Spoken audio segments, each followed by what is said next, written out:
my friends, so I get a lot of questions about Roth conversions for single people, and I'm going to do a bunch of blog posts on that for sure, because I want to dive into that with the right capital software.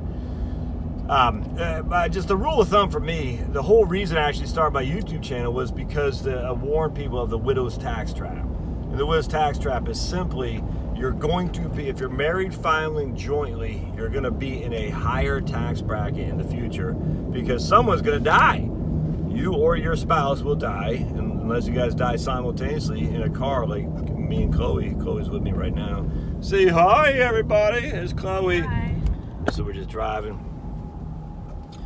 So we know that if you will probably proceed, like for me, I'll certainly proceed Charlotte because I'm a man, I'm older, and that's just the way it is. If you look at all these nursing homes, 80% are occupied by women. So we can take a pretty safe assumption that men go first, and thus are leaving their spouses with the widow's tax trap, and thus the whole reason I coined that term, the widow's tax trap. But for single people, it's different. Single people, it's a tougher one because we don't necessarily know, well, you're not going to have a widow's tax trap. We know that because you're a single person. And if you're a widow now, being single, well, you're already in the tax trap because you're no longer married filing jointly. So the question that comes to mind is, do Roth conversions make sense for single people? And it's not nearly as obvious as it is for widows, for married people, because the facts are,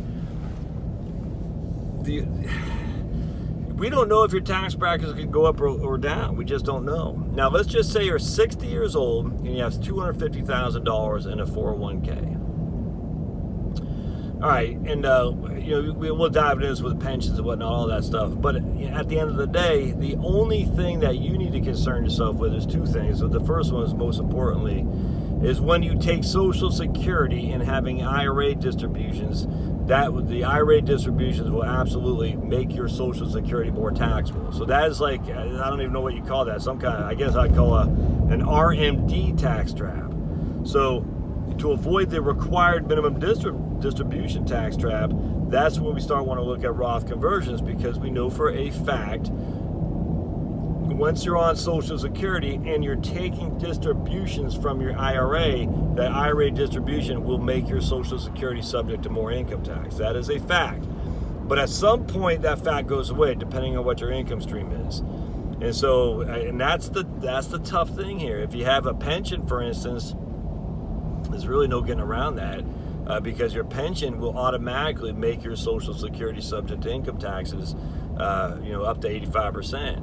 If you don't have a pension and you can afford to delay taking Social Security to a later date, then Roth conversions make sense, or at least just distributions from your IRA. So in this case, we'll be looking at distributions from your IRA in conjunction or in lieu of Roth conversions. It's not even a Roth conversion so much that's important. It's just like taking distributions from your IRA before Social Security kicks in, because what we're trying to avoid for a single taxpayer is not making you have the tax torpedo when it comes to Social Security income and distributions from an IRA. Because again, $1 of required minimum distribution, all right, that could add $1.85 as taxable income if you're now in Social Security. I cannot stress this enough. You're sitting there, you take $1 from your IRA out. That $1 from your IRA could add an extra 85 cents of taxes because it puts your Social Security in a taxable scenario.